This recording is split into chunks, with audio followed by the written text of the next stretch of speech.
ট্রাকের গায়ে লেখা থাকে না সমগ্র বাংলাদেশ 5 টন, ও একাই তো 2.5 টন।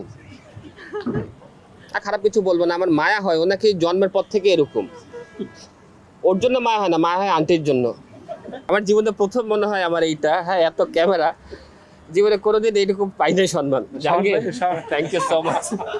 না না পাইনি কখনো, বাসায় তো মা বাপ তো কেন, আমি যখন ওই যে আপু কই সাবির আপু কই, ওনাকে দেখে না আমি মানতে পারি নাই যে মারা এমন হয় কেমনে।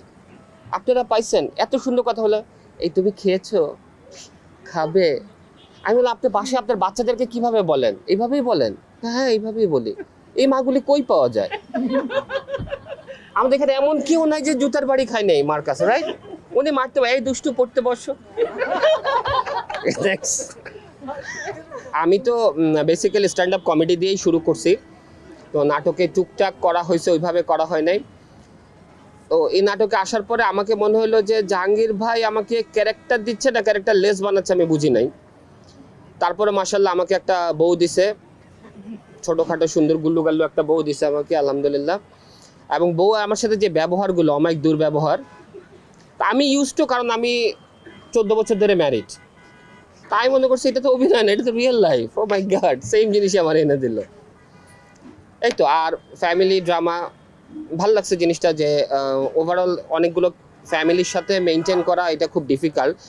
তারপরে সব কিছু মিলে যখন একটা এর মধ্যে ফান অ্যাড করা বা ফ্যামিলি মেনটেন করা, ওভারঅল খুব ভালো একটা গল্প। আমার যতগুলো জোক এবং মানুষ যতগুলোতে মানে সবচেয়ে বেশি ভিউ হয়েছে সব ভাবিকে নিয়েই, এবং ওরে সামনে রেখেই।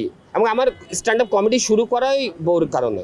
আমি আগে এমনি কমেডি দেখতে যেতাম, ঠিক আছে। এনসিসি নাভিদ কমেডি ক্লাব বলে, নাভিদ ভাই আছেন আমাদের সবচেয়ে ওয়ান অফ দ্য বেস্ট বাংলাদেশের স্ট্যান্ড আপ কমেডিয়ান। তো আমি প্রায় 2-3 মাস ওখানে কমেডি দেখতে যেতাম, বাট সাহস করতে পারিনি যে কমেডি করতে যাব। কারণ হচ্ছে গিয়ে ওই ক্লাবটা হচ্ছে গুলশানে।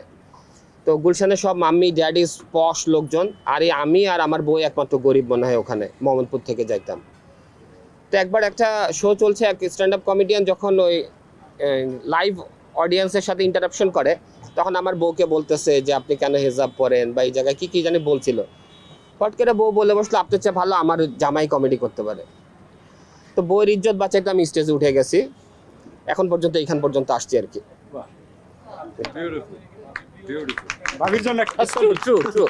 এটা জোক না, আল্লাহর কসম, বউ শুনতেছে। স্ট্যান্ড আপ কমেডি করা মানেই নাটক করা। কারণ আমার 100, 150, 200 অডিয়েন্সের সামনে যখন আমি একা কমিক জোক করি, ওদেরকে হাসানো, মানুষকে হাসানো কিন্তু সবচেয়ে কঠিন। কাঁদা তো খুব ইজি, আপনারা ধরে আমি মারা শুরু করলাম, আপনি একসময় কাঁদবেনই যত এনার্জেটিক হন, বাট হাসানোটা খুব টাফ। তা আমরা যেহেতু এই কাজটা করতেছি, নানা অঙ্গভঙ্গি দিয়েও করতেছি, তারপরে লাইভ করতেছি, তো এটা তো ক্যামেরার সামনেই। আলহামদুলিল্লাহ আমার মনে হয় দুইটা জিনিসের মধ্যে প্ল্যাটফর্ম আলাদা না। জাহাঙ্গীর ভাইয়ের চেহারা যত খারাপ, মানুষ হিসাবে ততই ভালো। এই একটা ডিরেক্টর দেখলাম, হ্যাঁ এটা তালি দিতে পারে,